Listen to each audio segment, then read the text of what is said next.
5522. 904-274-5522. Instant Keys. You don't have to go to the dealer. Instant Keys comes to you. For lost or broken keys or nearly any make and model of vehicle, call 722-1111 for Instant Keys Locksmith Service. 1010XL is presented by Farah and Farah, exclusive injury law firm of the Jacksonville Jaguars. Protecting you and your family. Call 396-5555. Jacksonville. He's Hacker. So much so that I had to ask around. I'm like, hey, I'm kind of a nice guy, right? Hacker is an ass. I try, as I'm getting into my old age at 39 years old, try not to let things bother me. Just know that I'm ultra soft. And he doesn't shy away from opinions. See Baker Mayfield throw 4 passes, but I get to see this homeless guy return a ball for a touchdown. It's Hacker After Dark on 1010XL. And a very good Monday evening to you, Jacksonville. It is Hacker After Dark, 1010XL 92.5 FM with Dylan Denmark. The Hacker Ryan Green with you. Glad you are with us as Super Wild Card Weekend finally closes out. Later on tonight, the finale of the Wild Card Weekend with Philadelphia and Tampa Bay kicking off in about 15 minutes.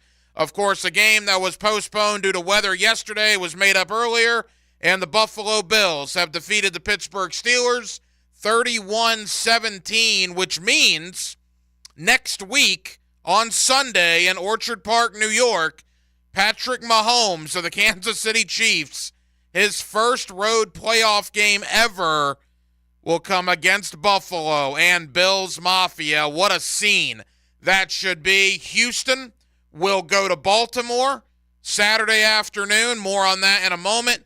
In the NFC, Green Bay will go to San Francisco. And the final piece of the puzzle will be tonight. The winner of Philadelphia and Tampa Bay will be on their way to Detroit. Watched a lot of playoff football over the weekend. Got a lot of thoughts concerning that and how it revolves around our Jacksonville Jaguars. Guest lineup tonight. Coming up in less than 20 minutes, Mike DiRocco, ESPN.com. We lovingly call him D-Rock. We'll get D-Rock on to talk Jaguars as far as a brief look back, but more so a look ahead. Trevor Lawrence's contract, Josh Allen, Calvin Ridley, who do you use the franchise tag on? What direction are they going to go in replacing defensive coordinator Mike Caldwell? So a lot of Jaguar talk with Mike DiRocco of ESPN.com, less than 20 minutes away. Also at the top of the 9 o'clock hour, it is Monday night here on Hacker After Dark. That means Monday night coaching with Campo. My buddy Dave Campo, former head coach of the Dallas Cowboys. He's with us every Monday, and he will join us at the top of the 9 o'clock hour. We will certainly keep you updated as well on Philadelphia and Tampa. Kickoff in that game is less than 15 minutes away. But as we do every night to kick it off here on Hacker After Dark, we give you a big deal of the night and Dylan Denmark. Let's do that right now. Time now for the big deal of the night. What's the big deal? What is the big deal? No big deal. It is a big deal. On Hacker After Dark. So last week, the Jacksonville Jaguars fired defensive coordinator Mike Caldwell, along with, 9 or 10 assistant coaches on the staff, primarily most of them on defense. But I got the sense from you, the Jaguar fan, that Mike Caldwell was the least of your concerns.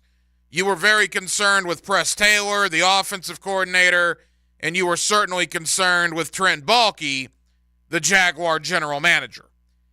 And as I was thinking about that this weekend, the game started being played. And I now have concerns, too, about both guys. I've defended both guys. I will continue to defend them to an extent. But I would be lying after this weekend's games if I told you that I did not have a little bit of concern moving forward. Let's begin with Press Taylor and the Jaguar offense. Did you see the Green Bay Packers and the Houston Texans, and last night both teams, Detroit and LA, young offensive minds, Sean McVay in LA, Ben Johnson in Detroit, Matt LaFleur in Green Bay, Bobby Slowick in Houston. Man alive, the innovation on these offenses. Finding guys open, getting their quarterbacks out of the pocket, doing things in the running game, causing separation, getting matchups that they like against the opposing defense. That is what well-coached offenses do. Boy, you didn't see a lot of that in Jacksonville this year. That was a concern. Look, every offensive coordinator can throw a 1-yard bubble screen and hope that a wide receiver breaks it for a first down. And goodness knows we saw a lot of bubble screens here in Jacksonville. But Green Bay in particular, Houston in particular, their offenses just simply look different than Jacksonville's. Just watch them. They just look different.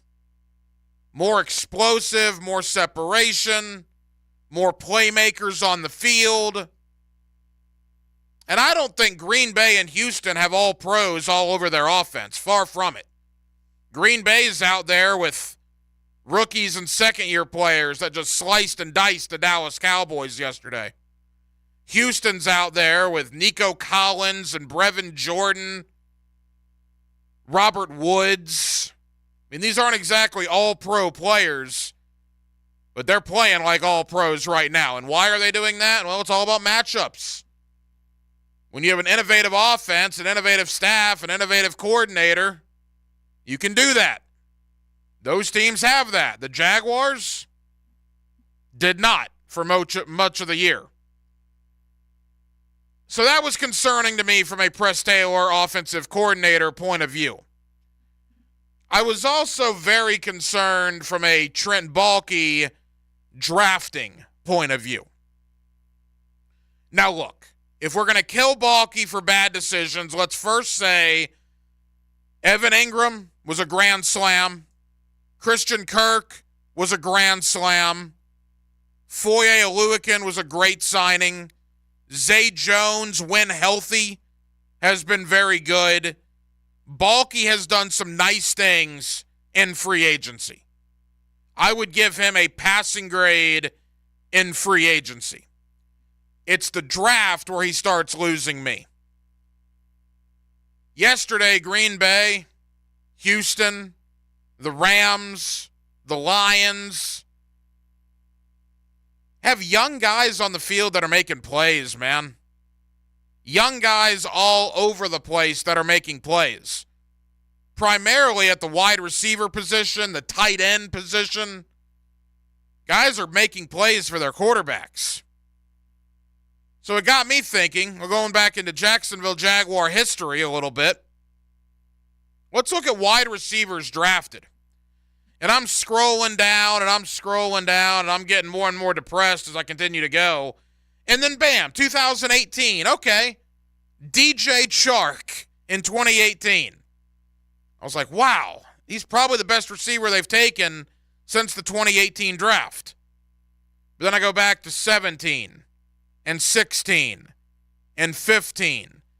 And the realization slowly set in on me that DJ Chark is the best wide receiver that this franchise has drafted in almost a decade. And no offense to DJ Chark, but let's be real. He should not be the best receiver a franchise has drafted in almost a decade. 2015, now again, not all this was Baalke. Dave Caldwell was horrific at his job too. 2015, wide receivers drafted, Rashad Green, Neil Sterling. 2016, not one wide receiver was drafted by the Jaguars. 2017, D.D. Westbrook was drafted. 2018, that's where you find DJ Chark. 2019, not one wide receiver drafted in Jacksonville. 2020, Colin Johnson and Laviska Shenault. 2021, Jalen Camp. 2022, nobody, no wide receiver. And then this year, Parker Washington. That is bad. I mean, that is really bad. They have done nothing in the draft to bring these quarterbacks any playmakers at wide receiver. Nothing. Tight end, same story. In Trent Baalke's 3 drafts as the full-time GM, he's taken 2 tight ends. Luke Farrell, and I'm not even sure I give him credit for Luke Farrell. That seemed more like an Urban pick. Remember, Urban was on the phone with Luke Farrell's parents because Luke Farrell was an Ohio State kid. And then Britton Strange in round 2. And when you see what Houston's done, what Green Bay has done, what the Los Angeles Rams have done, what Detroit has done in the draft, primarily at wide receiver and tight end, that gives me concern. That gives me concern. So to sum up, I understand that you guys are still very frustrated that Press Taylor is still here and that Trent Baalke is still here. If it were me, I probably would not have gotten rid of them either. I probably would have taken the Jaguar route in this. But again, I would be lying to you if I did not have concerns about both guys after watching the playoff games this weekend. In regards to Press Taylor, the Jaguars' offense way too predictable, not causing mismatches, not getting guys involved, not getting guys open, not stretching the field. You saw an awful lot of that from other offenses this past weekend in the playoffs. And when it comes to Trent Baalke, not a lot of young guys are making plays at the skill positions for the Jags.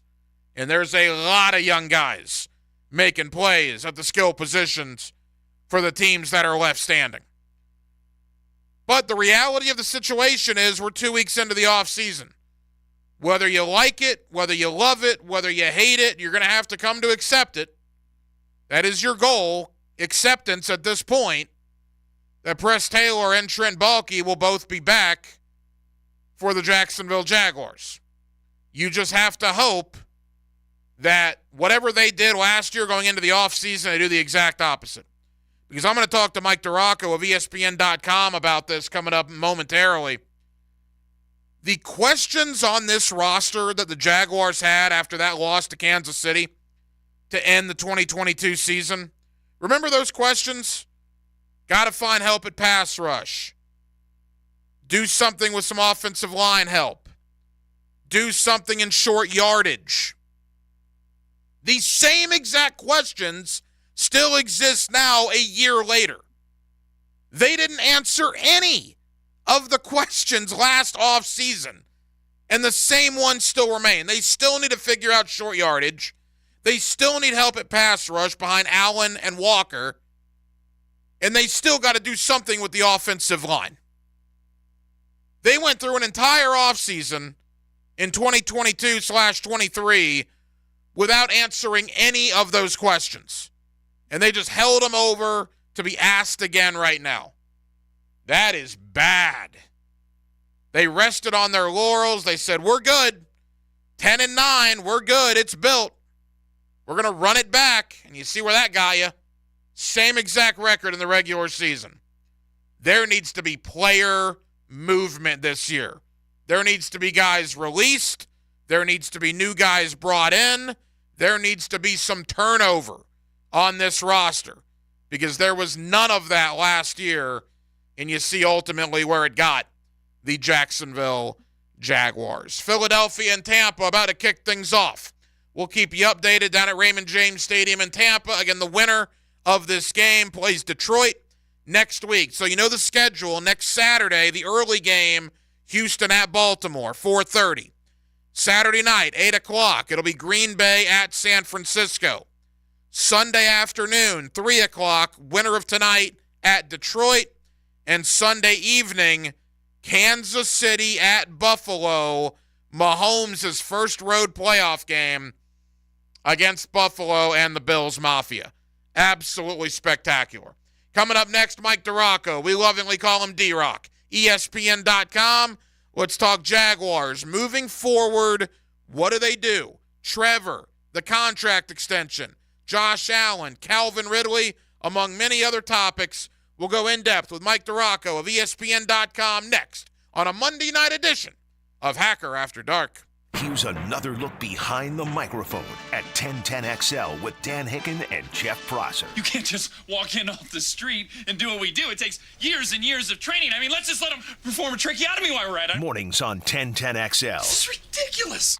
Why does everyone seem to hesitate to buy a used car these days? Probably because the warranties stink. Well, we only offer the best cars that can pass our 160-point inspection and qualify for the Beaver Certified program with a 7-year, 100,000-mile warranty. You mean just Chevys and Toyotas, right? Nope, all of them. Nissans? Yep.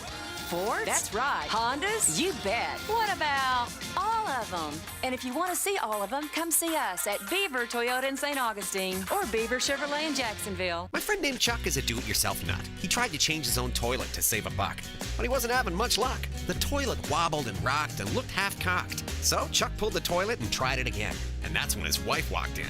Looking at the scene, she could clearly see a plumber Chuck was not meant to be. So she dialed 904-862-6769 to bring her and Chuck peace of mind. If you ever get stuck like Chuck, having no luck, call the Duck. Duck Rooter Plumbing and Septic Services. 904-862-6769. Hicken here. The Borland Groover Foundation proudly presents the annual March to Get Screened 5K race and 1 mile fun run. Sunday, April 14th. The race starts at 7 a.m. under the Fuller Warren Bridge. Their mission, raise awareness about colorectal cancer and related deaths. All proceeds benefit the Borland Groover Foundation. It's a nonprofit organization devoted to building a healthy and equitable community that is free from colon cancer. Visit BorlandGrooverFoundation.com for more. Start your new year off healthy and get screened at Ackerman Cancer Center with on-site imaging, including whole body MRI, PET and CT scans, and mammography. Early detection is key. Visit AckermanCancerCenter.com. This Date in Sports History is brought to you by Southeast Orthopedic Specialists.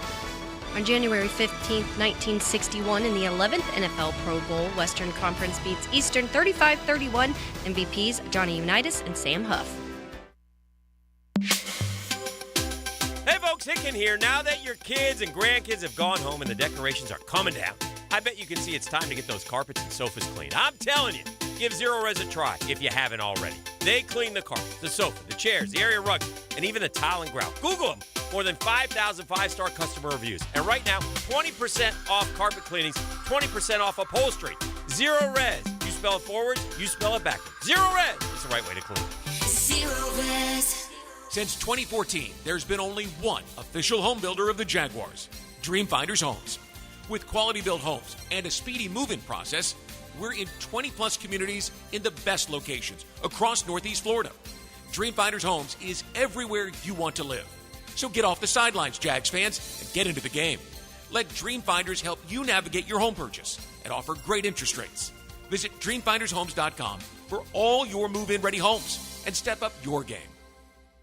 Who's the only person to walk in space and also visit the Mariana Trench, the deepest part of the ocean? How long has it been since you compared homeowners' insurance rates? Log on to southernoak.com to get an instant quote or find an agent near you. Our family protecting yours. Southern Oak Insurance. NASA astronaut Catherine Sullivan is the only person so far who has spacewalked and has traveled to the Mariana Trench. Southern Oak Insurance, our family protecting yours. Hicken here as we bid farewell to the old and welcome the new. Let's make it a year of clear vision and bright smiles. You see, Bowden Eye & Associates understands the importance of healthy eyes and clear sight. They're here to help you see the world in all its vibrant glory. Picture this, a year filled with laughter, adventure, and crystal clear vision. Routine eye exams or advanced vision correction procedures, they got you covered. Call or visit them online today to schedule your personal consultation. Bowden Eye & Associates, keeping the First Coast focused. Ever wonder how you can transform your living spaces into captivating works of art?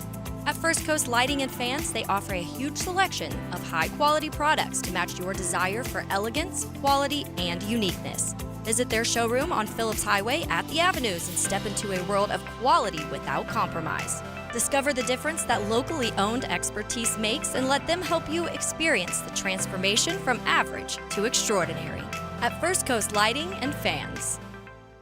This is Keith Catlin for Catlin Truck Accessories, and we are so blessed to be in business for over 100 years. Over 100 years of the best products and customer service means you can count on Catlin. From Roll-and Lock bed covers to Lear toppers to Cam Locker toolboxes, Catlin Truck Accessories has you covered when it comes to your truck or van. We do those too. Got a fleet of vehicles? We can outfit them all. Who can you count on? Count on Catlin. One name, one location, 100 years. You can count on Catlin. Lauren Brooks here from Mayport CNC Fisheries. Want the freshest seafood in town? From mahi to tuna to scallops to oysters. Mayport CNC Fisheries is in Atlantic Beach. Do what I did. Go enjoy Mayport CNC Fisheries. 1010XL is presented by Farah and Farah, exclusive injury law firm of the Jacksonville Jaguars. Protecting you and your family. Call 396-5555. Jacksonville. Let's ring up another guest on the All-Pro Roofing phone line. Back here on 1010XL and 92.5 FM in the city of Jacksonville. We are glad you are with us. The Jaguar season now more than a week in the books after, well, the biggest collapse in franchise history. I don't think I'm sugarcoating that at all. And the NFL playoffs are in full swing, and my goodness, how good did the Houston Texans look over the weekend? There is a lot to get into with that. Let me go to my buddy D-Rock, Mike DiRocco, ESPN.com. Always kind enough to join us here on 1010XL in Jacksonville. Mike, how you doing, man? I'm good, Hacker. How are you, bud? Mike, we're good. I guess last week was kind of like coping, right? We had to get through the grief, and now we're on to the understanding as to what exactly happened. And let me ask you, you're around this team every day. It's been 8 days, Mike. What happened? Why did this team collapse in the fashion that they did? You know, the funny thing is, I think Josh Allen, what he said after the game in the locker room after the game was really telling to me. And that is, he said the last, 5-6 weeks, we were just kind of waiting for that spark to happen, like we got last year, and just waiting for it to happen, and it never came. To me, that's a pretty darn big indictment of I don't know that chemistry is the right word, but certainly the approach inside the locker room. As Doug Peterson said, I think the next day, go be the spark. Somebody needed to step up, and no one really did. And I get that there were, injuries, and that's a part of it. I get that there were some questions on defense, and I get that there were, a quarterback who hadn't really practiced in 3 weeks. But the bigger thing to me is that there was it seemed like the leadership in that locker room didn't take over the way it needed to. And I think that's something that might be a little bit concerning going forward a little bit. Yeah, there's no question. And look, since the loss, 10 coaches have been let go, including obviously defensive coordinator Mike Caldwell. And here's my question, D-Rock. If Calvin Ridley catches that ball with 2 minutes to go in Nashville and finds his way into the end zone, and Jacksonville goes on to, say, beat Tennessee in overtime, are those coaches still here, or was that a knee-jerk reaction to the loss in Tennessee? That's a really good question. I think if they had gone out the way, like, say, the Browns went out in the first round of the playoffs and had given up, 45, I think it was, whatever the Texans scored, then I think there would be some wholesale changes. I think if they had just lost in that first round playoff game in a normal game, then I think there was going to be changes anyway, but I don't know that it was going to be as drastic as what we saw. That defense down the stretch of the season, we point to all the turnovers and we point to Trevor Lawrence's struggles, in that last stretch there. But, that defense gave up 34 points at home to the Cincinnati Bengals and Jake Browning. I mean, you score 31 at home, you should win that game. You went ahead and gave up 28 to the 30 to the Bucks on Christmas Eve, when it was just an absolutely listless performance. And the 28 points you gave up and the 153 yards rushing to Derrick Henry, which was the most he had rushed for this year. I mean, both sides share blame, but seriously, when that defense needed to step up and make some plays in the second part of that season, they really didn't do it. So I was expecting some changes anyway. I don't know that it would have been the full sale, hey, everybody's gone except 2 or 3 guys on the defensive side. But there would have been changes. Mike Duraco, ESPN.com. I also thought Andrew Wingard in the postgame locker room up in Nashville a week ago Sunday when he said that guys were basically not playing assignment football down the stretch. I thought that was a pretty telling statement from a team captain. Now we turn the page and get into the future, and the future is the new defensive coordinator, or who it's going to be. And, Mike, we've heard a lot of names, right? We've heard names like Wink Martindale. We've heard former Gator Marquand Manuel. Not, so much to talk about a certain person, but the type of person. Do you believe it's going to be a guy with more experience on their side? Do you believe they might look at a younger up-and-comer, if you will? How do you think that plays itself out? I think it's got to be a guy that has some defensive coordinator experience. Look, Shad Khan was not happy with the way this season ended. 8-3. We were talking about this team maybe getting the number 1 overall seed in the AFC, and they just absolutely fell apart.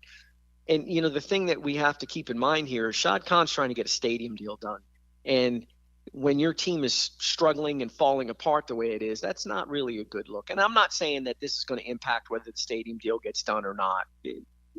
Most likely everything gets done. But, man, you were rolling and everything was going crazy and, everybody was excited. And now it's just absolutely the opposite. And so I don't know that Doug Peterson has to make it to the playoffs and win 2 or 3 games next year to save his job. I don't think he's on the hot seat. But certainly, I think Doug Peterson took a little bit of a beating from owner Shad Khan. And if he's going to right this ship, he's going to have to find a guy that has had some defensive coordinator experience before and can kind of figure out what the best way to use some of these guys are. I still think Trayvon Walker's a guy that probably would benefit from rushing inside more than he does from the outside. So we'll have to see how that plays out. But if you're Doug Peterson, you need a guy. You already have an offensive coordinator who's just going into his second year. You need somebody that you can turn that defense over to and just have full trust that there's not going to be any issues and that you're going to have the right scheme, you're going to make the right calls at the right time. And I think that's why a guy with previous experience would probably be the best way to go. Yeah, Wink Martindale, Leslie Frazier, a couple of names that we've heard. In fact, Martindale reportedly coming in to interview later on this week here in Jacksonville. Mike Duraco of ESPN.com. D-Rock, the fan base is after Trent Baalke again, 2 years after some of them dressed up as clowns to voice their frustration. You thought all was right with the world after the 2022 season. But, boy, resting on the laurels, hindsight's always 20/20, and I get it, and I think we all drank the Kool-Aid to an extent. But looking back last year and doing nothing except saying we're going to run it back, I get they couldn't go on a wild spending spree again. But, Mike, they did nothing last offseason. When your prized free agent was a kicker that Denver cut in May, that's a problem, right? I mean, you look back on that, they should have done more. Yeah, well, look, they go into this offseason with the same concerns that they went into last offseason. And number one concern going into last offseason was pass rush. Well, they waited to the 5th round to take an undersized guy out of Louisville. They didn't sign any of the veteran guys that they brought in for visits later on in camp or later on or early part of the season or just between the end of mini camp and training camp. They didn't sign anybody.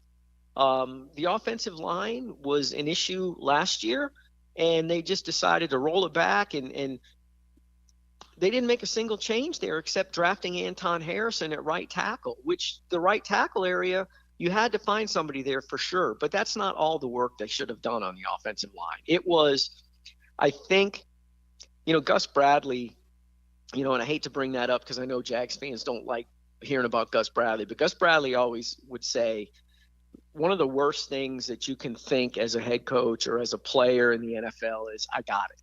I understand. I got it. And I think that's what they felt last year. I got it. We got it. We're good.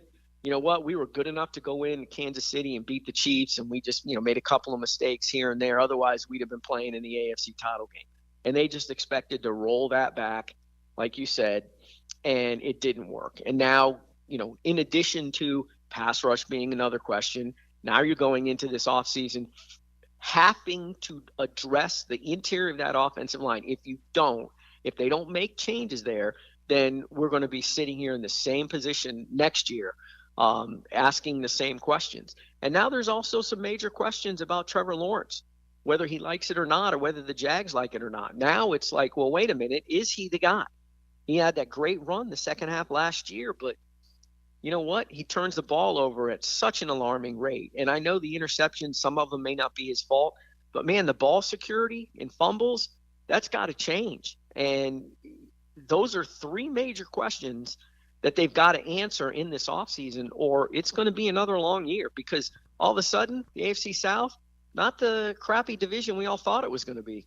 No, not with the emergence of Houston. Indianapolis darn near made the playoffs with a backup quarterback. D-Rock, you hit on two things there that I want to get more of your thoughts on. Number one, you mentioned Trevor. Look, I don't think Trevor should go anywhere. I'm happy he's here. I think he's the franchise guy. Having said that, I would have some real concern about paying him buku dollars this offseason.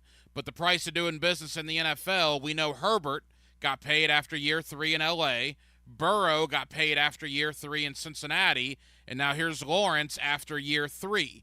Are there going to be any issues if Trevor does not get a new deal prior to the start of the 2024 season? I haven't heard of any. Now, that's obviously right now at the end of the season, and, you know, as we get further into the offseason, that kind of stuff may start popping up, but I have not heard any. And look, if you're the Jags, I don't know that you do pay him this offseason. I honestly want to say, or I would honestly say, hey, look, we all struggled last year. We got to fix some other areas. Let's go ahead and concentrate on that. Trevor, you're our guy. We believe in you. We'll pick up the fifth-year option, obviously, and then we'll work on this next year. But right now, we've got to solve some other areas of this team. And to be honest with you, I would really be surprised if Trevor Lawrence wasn't in meetings with Doug Peterson at some point in the last couple of weeks, his exit interview, if he sat down with Trent Baalke, sat down with Shad Khan, the owner, and made his thoughts known about what needs to be fixed. I wouldn't, if the Jags do a deal with him after this, in this offseason, I wouldn't be surprised. If they don't, I don't think I would be surprised either. Not after what he kind of put on tape the last half of the season. Even the first half of the season, I thought it was very good. He may not have been flashy, but if you look, I think he had a streak of 5 or 6 games, the longest of his career, with a passer rating over 90. So he was playing good football. The numbers may not have been there, but he was playing good football. The last half of the season, that's a different story. A couple of more from Mike DiRocco of ESPN.com. D-Rock, you also brought up pass rush, and I remember being out there with you and Mark Long and all the guys at OTAs and in minicamp and training camp, and we knew then that they had nothing behind Josh Allen and Trayvon Walker. And every press conference, you or Mark or somebody would ask, hey, are you going to bring this guy in, or this veteran's available? And they kept saying, oh, the young guys are going to develop. We think we're good. We think we're good. And it was nonsense. I mean, they're talking about Kayvon Chason and these 4th and 5th round rookies that they drafted. It was just complete and total nonsense. And I guess my question is, if guys like you and me knew they had nothing behind Walker and Allen, then the general manager making millions of dollars, he better should have known that. And now, is it incompetence, which I don't think it is? I think Baalke's a pretty smart guy. Or was it simply arrogance on the franchise's part not to address that? I think it's more the latter, but maybe a little bit of the former, too, mixed in. Because, look, they were counting on Dawuane Smoot coming back from the Achilles and being an impact. And they were counting on Devon Hamilton to do that as well on the interior. Now, Hamilton had the back infection, and that really kind of just wiped out this entire season for him. So from that standpoint, they were hurt there. But to count on a guy like a Dawuane Smoot coming off an Achilles injury, and when did he start playing? End of October? That's unrealistic and arrogant to think that he would be able to do much less than a year after he tore his Achilles. So, look, they had guys in. They had Calais in. They had Jadeveon Clowney in. They had Justin Houston. They had veteran guys in. And if you look across the league throughout the season, NFL teams bring veterans in off the street, and sign guys at positions, hoping for just a little bit of a contribution, or hoping that they can provide a spark, or hoping that they can catch, maybe magic in a bottle a little bit for a 3 or 4 week stretch and get something out of these guys. The Jags, they brought in Ezra Cleveland from the Minnesota Vikings in a midseason trade, who they think is going to be their left guard next year, but they did not address the biggest weakness on this team going into this past offseason. And Hacker, how bad would it have been if Josh Allen didn't have the monster season that he had? If Josh was up there around 8, 9, 10 sacks, which is kind of where he had been living, for most of his career, how bad would it have been? It would have been way, way worse. It would have been awful, and there's no doubt, or if he gotten hurt, anything. I mean, they kind of got lucky in that regard. Mike, as we wrap up, 2 final questions. We'll have you on again right about the start of free agency, but clearly before then, so we're talking, somewhere mid to late February, Josh Allen, Calvin Ridley, and the franchise tag. Now, the theory I've heard out there is that the ideal scenario would be to re-sign Josh Allen and then tag Ridley. Just don't sign him prior to the draft, and you won't owe Atlanta a second-round pick. You'd owe them a third-round pick. Is that your ideal scenario for what the Jaguars need to do? Yeah, but that's not what I think will happen. I think they're going to tag Josh, to be honest with you, and then try and work something out with Ridley. I just get the feeling that there's still an element in that building of, okay, wait a minute. He has this monster year in a career year. He wasn't this guy for the first 4 years of his career. Maybe, we should see if he can do it again. And I may be wrong. I may be misreading that, but from talking to people throughout the season inside the organization, it just seemed like that was sort of the feeling that, this Josh is more the guy that you've seen the first 4 years, and not saying he's a bad player. He's a good player, very good against the run, but not the dominant pass rusher that he was this year. So my expectation is Josh gets the franchise tag. Now, if they can work out some sort of a long-term deal with him after that point, you can pull the franchise tag back and then work on the Ridley stuff and see if you could do it that way as well. I get the feeling that it's going to be franchise tag. The very first day that Josh can be tagged, I think, is when we'll hear that they have done so. But you're right. I would do it the way you talked about it earlier. But again, I probably would have signed Josh last year to an extension, and it would have been a bargain because he would have I would have expected Josh to have the same kind of season this year that he had, regardless of whether he got a contract last year or not, because of the guy Josh is, the kind of guy he is. So now it's going to cost them way more than it would have had they done it last year. We got 60 seconds. Is your expectation, D-Rock, that Calvin Ridley is in this team's future plans? Yes, I do think if they can come to an agreement on a reasonable number for both sides. But, yeah, they liked him. They think another year in the offense will be very, very beneficial for him and give him a fuller understanding of, some of those option routes and some of the issues that kind of cropped up this year will go away with another year in the system. The offseason really never stops for ESPN.com. Mike DeRocca, what's coming up on ESPN.com over the coming days and weeks?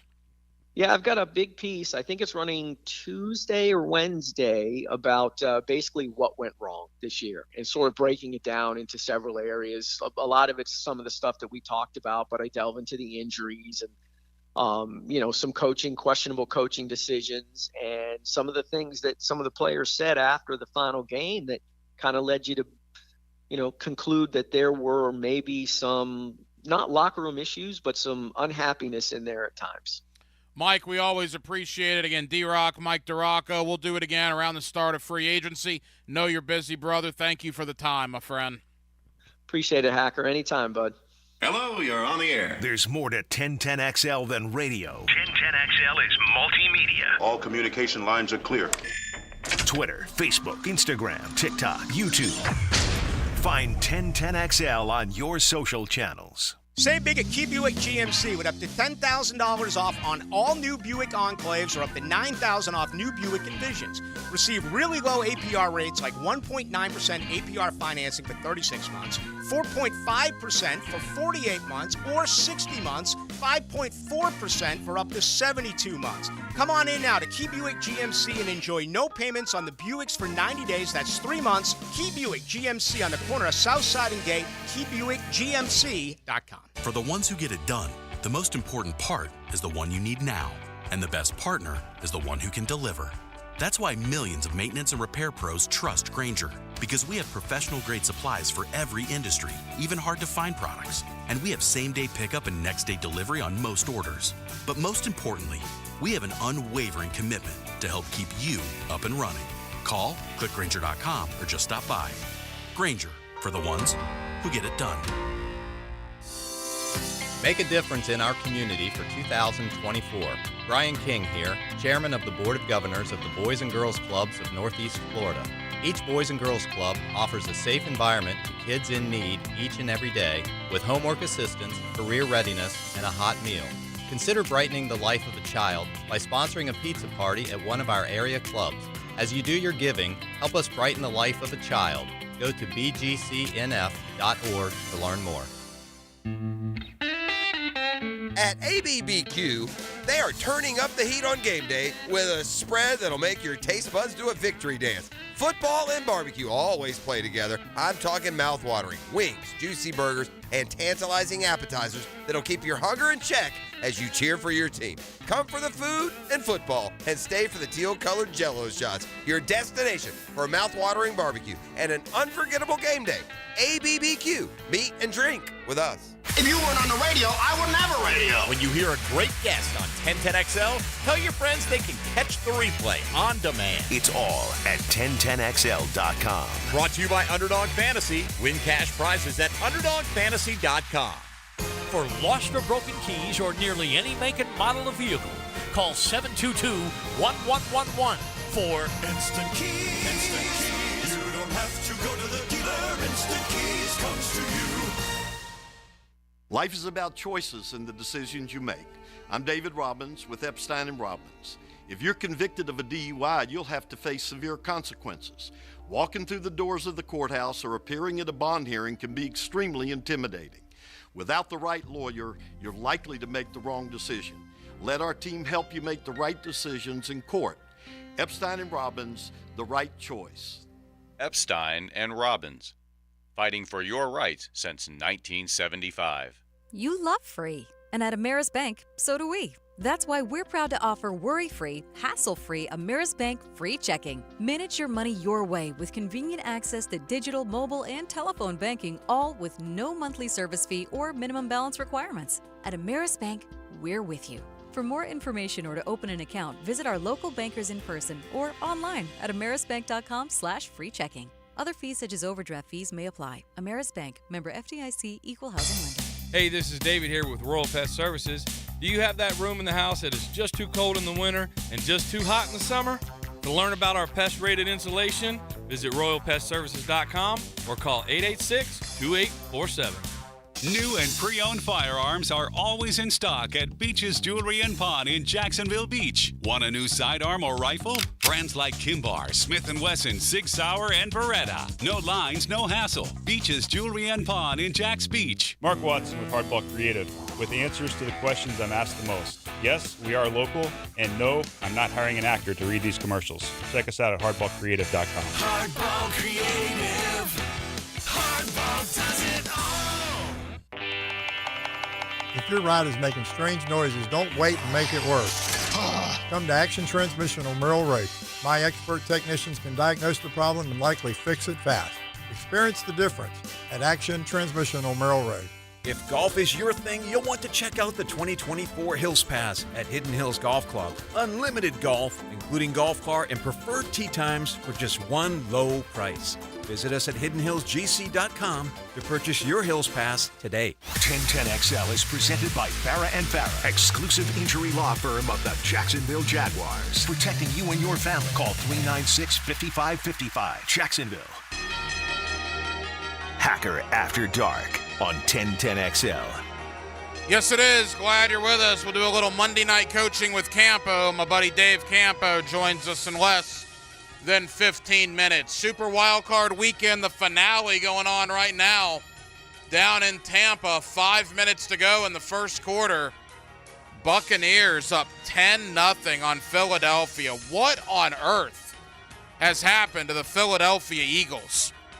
You could argue they were the best team in football after 11, 12 weeks of the year, and they have just imploded. Absolutely imploded. Their fall from grace has been more drastic than Jacksonville's was. And they're already down 10. Good grief. What a fall for the Eagles. Now, it's early. They could come back. No A.J. Brown tonight, though. But the Buccaneers up 10-0, and Philadelphia is going to have to punt the ball at 3 and out. They're going to give it right back to Tampa. We will keep you updated. Earlier today, Buffalo defeats Pittsburgh. Well, that was some scene there in Buffalo 2 hours before kickoff. Fans were going to their seats just covered in snow, man. Snow was everywhere. The field was good, but the stands were just awful. Kudos to everybody there at that stadium, the road crews outside that stadium, to get fans in there and get them in there safe, because there was a ton of snow that fell in the western part of New York prior to that game. But Buffalo advances, and they will get Kansas City on Sunday. Kansas City defeats the Miami Dolphins. Dolphins offense could do nothing in that weather. If the game was in South Florida, Miami maybe could have won. Kansas City wasn't very good either. But in those elements with no running game, Miami could do nothing. Kansas City wins the game. You know, and quickly to Miami. Miami is a team that will be remembered this year for being good against the bad teams. They only had one signature win the entire year, and that was the victory over Dallas. They lost to Buffalo twice. They lost to Kansas City twice. Every good team Miami played, they seem to lose, and they're out. And again, you go back to Week 12, Miami, Philadelphia, Jacksonville, in all the power rankings were probably top 10, if not top 5 or 6. Jacksonville didn't make the playoffs. Miami was one and done. And Philadelphia better get their act together pretty quick, or they're going to be one and done. So Kansas City at Buffalo next week. The Detroit Lions, for the first time in over 3 decades, the Lions win a playoff game. And to this point, it was the best game of the weekend. Well, give Sean McVay and the Rams some credit. Remember the beginning of the year? Everybody thought the Rams were going to be awful. Awful. But the Rams turned out to surpass every expectation. They gave Detroit everything they wanted. In the end, last night, the Lions were a little too much. Dan Campbell, in the post-game locker room, said something that stung a little bit here in Jacksonville. Remember, he and Brad Holmes, the GM, were brought in together 3 years ago. They had a vision together when they started. That didn't happen here. Shad Khan chose to retain Trent Baalke again, and Doug Peterson was then hired, so they were not on the same timeline. They were not brought in unison like we saw in Detroit with Holmes and Campbell. Detroit gets the winner of Tampa and Philadelphia next week. The Green Bay Packers. Did they find another one? Are they honestly going to go from Brett Favre, Hall of Famer, to Aaron Rodgers, Hall of Famer, to Jordan Love? Jordan Love goes into Dallas and absolutely destroyed the Dallas Cowboys yesterday. Now we'll see what happens against San Francisco. That's a tall order for Green Bay next week. But for any Packer fan or any NFL fan that had your doubts about Jordan Love coming into the year, I think those doubts have been silenced. He absolutely was spectacular yesterday in Green Bay's demolishing of Dallas. Where do the Cowboys go from here? Who knows? I would have thought had Mike McCarthy been fired, it would have been today, although the NFL does not like you stealing their own thunder. With 2 playoff games today, potentially Dallas would wait till tomorrow. I can't imagine it would go much further than that. Should McCarthy be fired? I don't know. Guy's been 12-5, I think, in all 3 years in Dallas. They won the division this year, but that was bad yesterday. Bad. And Dallas is out. Green Bay moves on. And then, of course, Houston. Jaguar fans, how was your 1-year window in the AFC South? Hope you enjoyed it. Texans are better than you. They're better in every facet of the game than you are. They have the better quarterback. They have the better playmakers. They have the better lines of scrimmage. They're better. Give it up to Houston as they destroyed the Cleveland Browns. Houston goes to Baltimore. Obviously, Baltimore should be a pretty big favorite in that game. But how much fun will that be, seeing Lamar Jackson take on C.J. Stroud Saturday afternoon? Division playoffs are set. Houston at Baltimore, Saturday 4:30. Green Bay at San Francisco, Saturday night. Sunday, 3 o'clock, the Detroit Lions await the winner of Philadelphia and Tampa Bay. And Sunday evening, Patrick Mahomes, his first road playoff game ever, is in Orchard Park, New York against the Bills Mafia. Woo! That is going to be appointment viewing when the Chiefs travel to Buffalo. And keep in mind, why do the Chiefs travel to Buffalo? Because Kadarius Toney lined up off sides. Had Kadarius Toney been 3 feet back from where he was, the game's at Arrowhead. He didn't. They didn't. So now Mahomes and the Chiefs have to go to Buffalo. 641-1010 on the text line, designed by Lifetime Enclosures. Tampa Bay remains up 10-0 on Philadelphia. 2 minutes to go in the first quarter. We will keep you updated. Coming up next, it's Monday night on Hacker After Dark. That means a little Monday night coaching with Campo. My buddy Dave Campo, former head coach of the Dallas Cowboys. We'll talk about the Dallas Cowboys. Camp's had some thoughts about that. But we'll spend a majority of our time certainly on your Jacksonville Jaguars. It is a Monday night in Jacksonville, Florida, and we're glad you're with us right here. Hacker After Dark, 1010XL, 92.5 FM.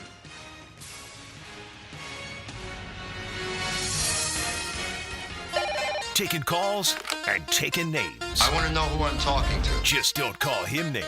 That's enough! Why do you guys keep doing that? Mike Dempsey. Buenos tardes. 10 to noon weekdays. Great glorious day. On 1010XL. Electricians, innovators, and tech enthusiasts, listen up. Miller Electric is shaping the future, and we want you to be a part of it. From healthcare and data centers, corporate offices, aviation, and industrial facilities, Miller Electric is powering the most exciting projects in Jacksonville and beyond. We offer not just a job, but a thrilling career with great pay and incredible benefits. Visit us at millercareers.com to apply. Miller Electric, where your skills meet our vision, and equal opportunity employer. Here's your 1010XL community calendar of local events and nonprofit groups helping people here at home. Canines for Warriors provides veterans with lifelong companions in one of their highly trained service dogs. If you know a veteran who could benefit from a companion or simply want to support, visit caninesforwarriors.org. Your love can give pets a purpose. To adopt a loving animal from the Jacksonville Humane Society, call 725-8766. Having a mentor can positively change a young life right here in Jacksonville. It only takes 4 to 7 hours a month to be a big brother or big sister and change a life forever. Become a big today at bbbsnefl.org. There is a critical need for all blood types. Please consider donating to a local blood donation center. If you could benefit from a grief and loss support group, call Haven Hospice at 279-1677. You can find out how to share your community event at 1010XL.com. Hey, Matt Hayes here. You can't control the weather, but at Fenwick Home Services, we make sure your home is comfortable all season long. Whether it's time for a tune-up, a repair, or a system upgrade, our expert technicians will guide you to a custom comfort solution that gives you peace of mind. We are always available with same-day, 24/7 service. And to get you through the rest of the season, we are offering $50 off any repair. Plus, get comfort on your terms with flexible finance options. Your comfort is our priority. Schedule your visit online at FenwickHomeservices.com/radio. The new year is the perfect time to make sure that your roof hasn't been damaged after storm season. Schedule a complimentary roof inspection with Universal Roof and Contracting. And right now, get $250 off your new roof, plus flexible financing options. This offer expires January 31st and restrictions apply. Universal Roof and Contracting, proud partner of the Jacksonville Jaguars. License number CCC 057165, CBC 1258484. UniversalRoof.com. Pickett here. The Borland Groover Foundation proudly presents the annual March to Get Screened 5K race and 1 mile fun run. Sunday, April 14th. The race starts at 7 a.m. under the Fuller Warren Bridge. Their mission, raise awareness about colorectal cancer and related deaths. All proceeds benefit the Borland Groover Foundation. It's a nonprofit organization devoted to building a healthy and equitable community that is free from colon cancer. Visit BorlandGrooverFoundation.com for more. Home of the Jaguars. WJXL AM Jacksonville Beach. WJXL FM Jacksonville Beach. I knew how to change my driver's license. Now, so before I even walked in there, I was like, oh, God, this line is going to be really long. They're going to be mean. And then you wait for 9 hours, and they're like, what do you want, license? Wrong line! Get to the end of the next line! Jim Brewer, The Survival with Laughter Tour, May 12th, 7 p.m., Florida Theater. Tickets on sale now at floridatheater.com or 904-355-2787. Hey, this is Bert Cannon with the First Coast YMCA. Youth sports at the Y can help nurture your future athlete's potential and experience the joy of being a kid. At the Y, we're providing a safe, clean, and fun environment with basketball, soccer, volleyball, gymnastics, elite skills training, and more. Best of all, participation in Legacy Youth Sports League is free with your family membership. Visit fcymca.org to learn all about youth sports at the Y. Wow, John, my Clearwater sprinkler system looks great. All right, Frank, let's go ahead and program your Rainbird timer. How many minutes do you want the zones to run? John, I think we run from the front 20, the sides 15, the back 10, the garden 5. Clearwater scores! Well, that's a first, Frank, but you're the boss. Clearwater Irrigation. We can't sing a lick, but we sure are good at sprinklers. And drainage to ClearwaterJacks.com. Hey, Scarline here. Tired of missing out on the conversation due to hearing loss? At Jacksonville Hearing and Balance, their team of audiologists led by Dr. Douglas Green can help you rediscover the joy of connection. Visit jhbi.org today. Discover the difference that local expertise makes at First Coast Lighting and Fans. Visit their showroom at the Avenues and browse high-quality products to match your desire for elegance, quality, and uniqueness at First Coast Lighting and Fans. 1010XL is presented by Farah and Farah, exclusive injury law firm of the Jacksonville Jaguars. Protecting you and your family. Call 396-5555. Jacksonville. Let's ring up another guest on the All-Pro Roofing phone line.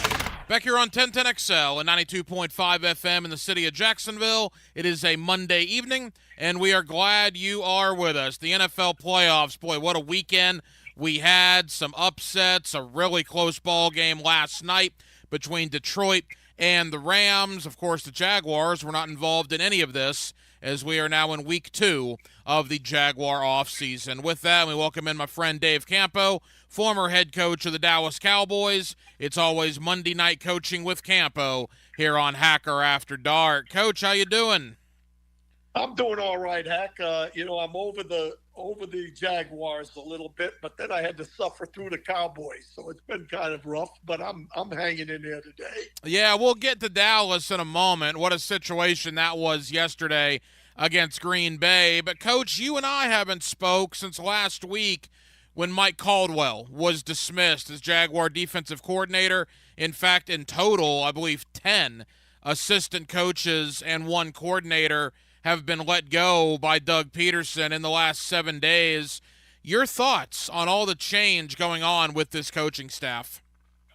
Well, first of all, having been in the profession, I don't like to see anyone fired because obviously it affects, more people than that person. It affects, the family, the children, etc. So, I'm disappointed with that, but at the same time, it is a business.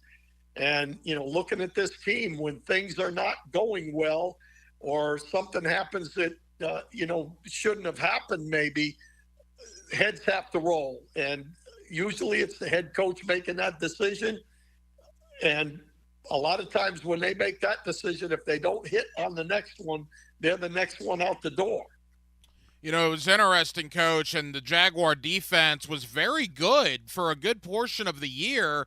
I mean, I think back to that Kansas City game, the Pittsburgh game. I mean, they had some very good moments, but clearly outside of the Carolina game, and Carolina was awful, outside of that game in the last 6 weeks, the Jaguar defense left a lot to be desired. And I go back last week to when Andrew Wingard said that in the postgame locker room in Nashville that there was not a lot of assignment football being played. At that point, when that was made public, you kind of knew there were problems on the defensive side of the ball. Well, a lot of those things have shown up really all the way through the year and some last year. I kind of dismissed it last year as being a rookie coordinator and, maybe some guys not quite understanding everything that was going on.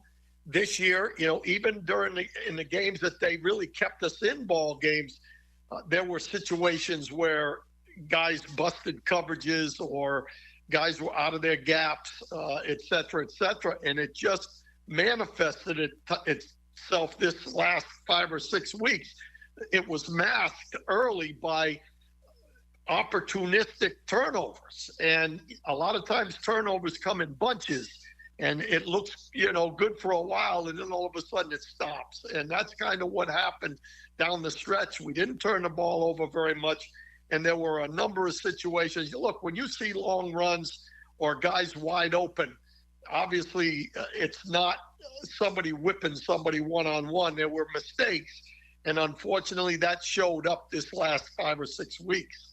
It's always Monday Night Coaching with Campo. My buddy Dave Campo here with us on Hacker After Dark. Coach, I don't know if your paths have ever crossed, but a popular name in the rumor circle is Wink Martindale. Martindale, formerly of Baltimore, has spent the last couple of years with the New York Giants. He is reportedly going to come in for an interview this week here in Jacksonville.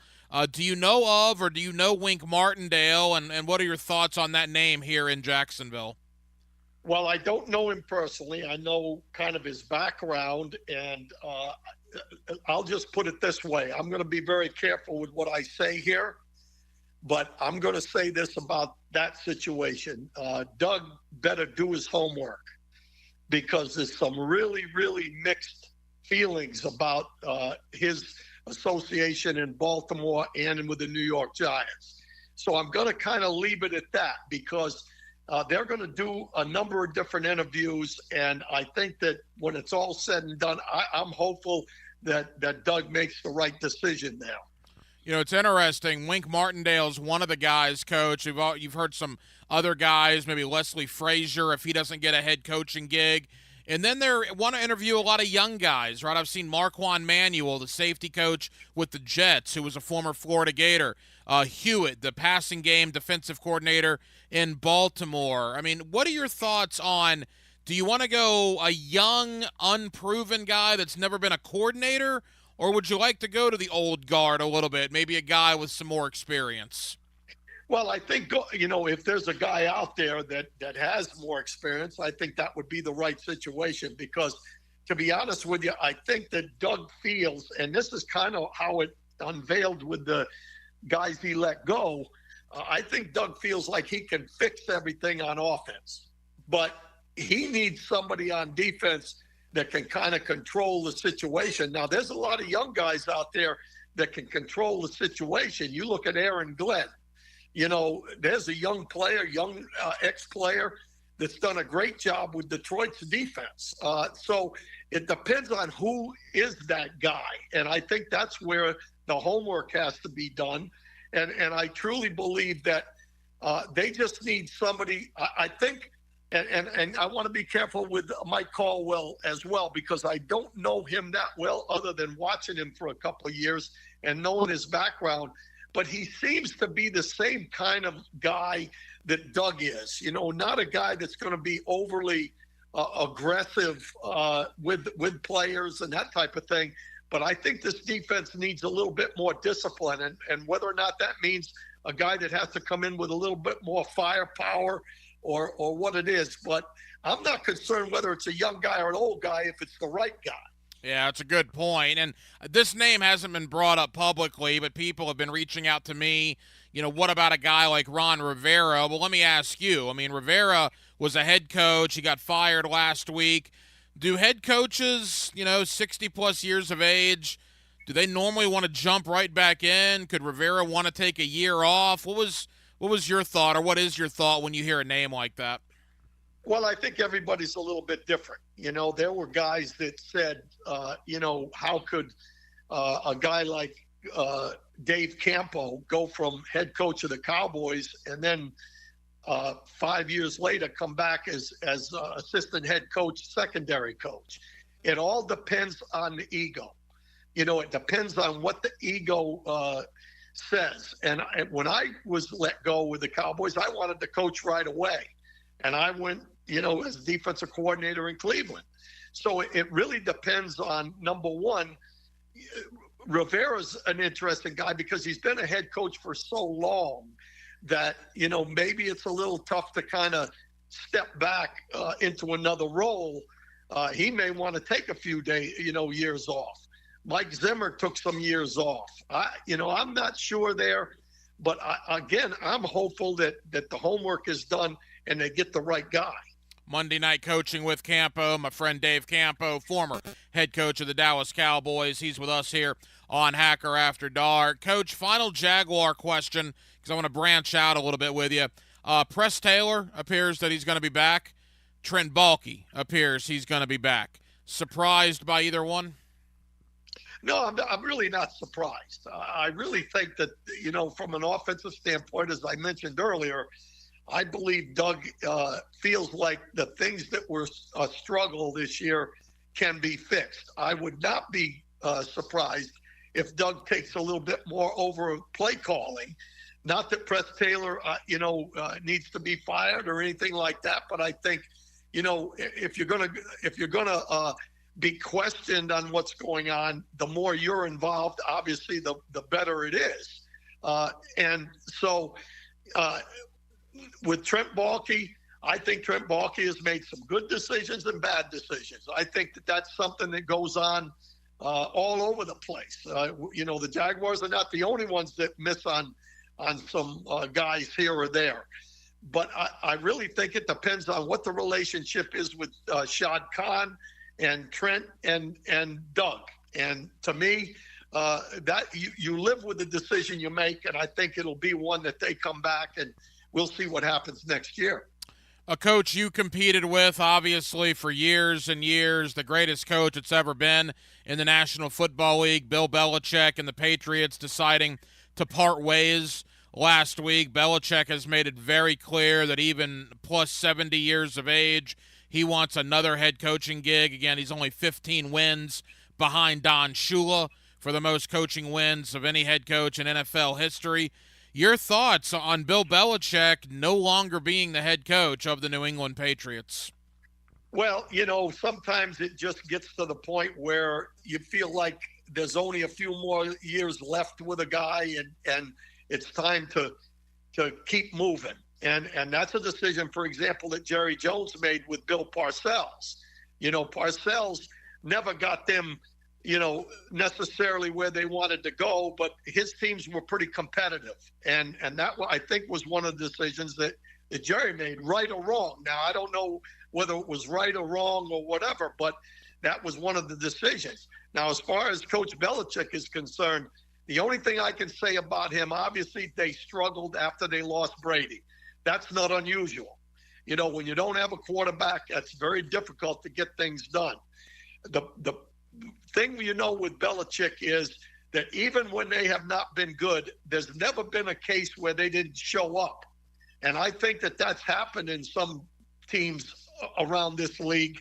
If someone takes Belichick, it's going to be they're going to get something out of it. Whether or not they get a Super Bowl, I don't know. But I think that the one thing you know is that his teams are going to show up prepared. Well, it was a crazy week. I mean, obviously, that was the big one, right? Belichick, but Pete Carroll stepping aside in Seattle, Mike Vrabel getting fired in Tennessee. I mean, we talked about Ron Rivera, although it was probably time. I mean, Rivera is a terrific head coach that is out of a gig as well. I mean, what a week last week was on the coaching carousel. Yeah, you know, it's usually a number of guys going every year. You know, I would say that there's probably, if you look over time, 7 guys at least every year, 7 jobs open, and for whatever reason. And, you know, obviously this year is interesting because of the pedigree and the age of the guys that are going, the number of years that they've been there, the number of years they've been successful in certain situations. So that's why there's so much talk about this past year. And, you know, I think obviously those guys all have some pedigree. Whether or not they get another shot this year, I don't know, but it sure piques everybody's interest, that's for sure. Couple of more for our head coach, Dave Campo, here on Hacker After Dark. Coach, we alluded to it in the opening. What on earth happened to your Dallas Cowboys over the weekend? Well, it's really a shame because I really think they have the talent and the firepower to have made more noise in the playoffs. And that's kind of been their modus operandi over the last 28 years, you know, since 1995. I just don't, it's just that it's almost, I thought that, to give you an example, I thought that Michael Strahan said it very well on the postgame show when he said, it's almost like the Dallas Cowboys are an entertainment business rather than a football business. And I've said it a number of times that the accountability is not always there because they're so revered around the world, around Dallas, around Texas. And, you know, sometimes when you keep looking in the mirror and everything looks real good, you don't take quite as much time combing your hair. And I think that happens in Dallas, and I think that happened in that ball game. I think they felt they were going in. They had the best football team. And in a lot of ways, it kind of looked like our game here with Jacksonville with the Titans. You know, it just was one of those things that things got off to a tough start, and they never were able to recover. You obviously know Jerry Jones very well. He was not happy last night. At the time you and I are talking, nothing officially has happened with Mike McCarthy yet, but you know how the internet works. You know how social media works. Everybody is lumping the fact that Bill Belichick is available with Dallas potentially having issues with their coaching staff. Could you see a scenario where Jerry Jones and Bill Belichick could work together? Well, this is the first time that it's been a situation where when he has made a change that you've had 3 really good seasons with Mike McCarthy. You know, 12-5, I think, for 3 straight years, something like that. That makes it a lot more difficult than it was when Parcells replaced me, for example, because we had struggled. And, you know, so that's one where Jerry made the decision with Bill that he needed some firepower because we had lost the triplets and he was just building the stadium. This is a different scenario. I really don't know. I think that he would definitely, you know, check the boxes and see what's happening in the fan base and everything that's going on in Dallas, because I would think it would be very difficult to fire a guy that's been 12-5 for 3 straight years. I agree, but Jerry Jones doesn't always think rationally, and I'm certainly not telling you anything you don't know amidst big losses like this. Finally, Coach, the games over the weekend, a couple of things jumped out to me. Number one, the Jaguars have a problem, and it's the Houston Texans. Incredible victory by Houston over Cleveland. Jordan Love, I mean, miraculously, did Green Bay find another one? Are they honestly going to go from Favre to Rodgers to another star in Jordan Love? It's certainly what it looks like. What were your impressions over the games over the weekend and your biggest takeaways? Well, first of all, I hate the Houston Texans, but Olsen, the color commentator at that one of the ball game, well, actually the game last night with the Cowboys, made the comment, and this is kind of how the national media works, unfortunately, but he made the comment that Love, Lamar Jackson, and Purdy were the 3 guys playing the best at this time. He forgot one, and that's Stroud. And Stroud has proven that he and Love are very similar. You know, they have been able to throw the ball under pressure. They've been able to move and move around and create openings because of extending plays. I think that they found one in Green Bay, and I think they have one in Houston, unfortunately, and that's going to be and Houston. The thing that concerns me with Houston is they have a lot of draft picks in the next 2 or 3 years. So we're going to have to get right here in Jacksonville, and Trevor's going to have to improve. Otherwise, it's going to be a long haul here in the AFC South. And the one thing I don't like that I saw over the weekend, Coach, you look at Green Bay, a lot of young guys that they drafted making plays, wide receivers, tight ends, etc. Same thing in Houston. You look here, if you go back, and we've talked about this a little bit tonight, you could argue that over the last 9 years, the best wide receiver the Jacksonville Jaguars have drafted is DJ Chark. And in Balky's 3 years as the full-time GM, they've drafted 2 receivers, Parker Washington and Jalen Camp, and they've drafted 2 tight ends, Luke Farrell and Brenton Strange. It's one thing to sign good free agents, and you got to give Balky credit for that, but they are not drafting on the same level as these other teams, and that's starting to show itself. Well, I think that might be true. When you look at it, there are some guys that have performed quicker, and I think some people said that they thought that Etienne might have been a bad choice, but then he played a little bit better since he's, gotten a little older. I think that's what you got to count on with the guys that they brought in. It's amazing, to be honest with you, it's amazing what Green Bay has done with their young receivers. I mean, those guys have performed way above what everybody expected them to. So there is something to that. I think another year will determine, next year will determine a lot about the coaching staff and the administration. Quickly, Coach, 30 seconds. You mentioned Green Bay. They can't go into San Francisco and win like they did yesterday, right? I mean, are they really going to beat Dallas and San Fran back-to-back, or do you think the Niners have an easy time of it? Well, I don't think the Niners will have an easy time of it because I think they've got a pretty good ball club up there. But at the same time, they're not going to catch the 49ers by surprise. They went into Dallas with an attitude that was a little different than Dallas's. I think the San Francisco 49ers have taken note of that, and they've had their situation where they didn't show up. So I think they will show up. I expect them to win the football game. But listen, you never know. You remember Seattle back in the day, Russell Wilson's rookie year.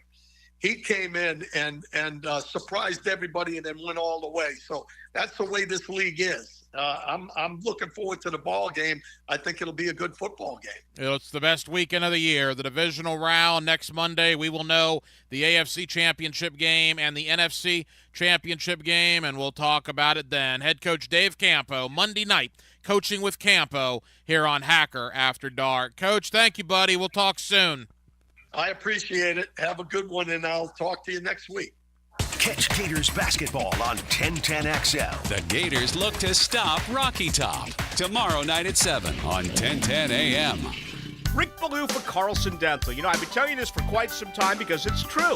I hate going to the dentist, or at least I used to hate going to the dentist. I had total anxiety, and then I tried sedation, light sedation for cleaning and deep sedation as well for cavities and root canals. Folks, it's an incredible experience. So don't be nervous, don't be scared. Go to carlsondentalgroup.com. That's carlsondentalgroup.com for all of your dental needs.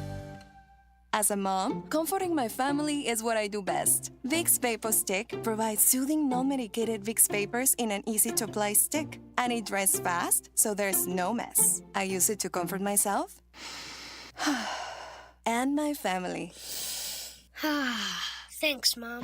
Vicks VapoStick. Soothing comfort for the whole family. And when you need more comfort for yourself, try Vicks Vapo Shower for steamy Vicks vapors. Use as directed. VapoStick for use ages 4 and up. Vapo Shower use for adults only. Are you drowning in credit card debt?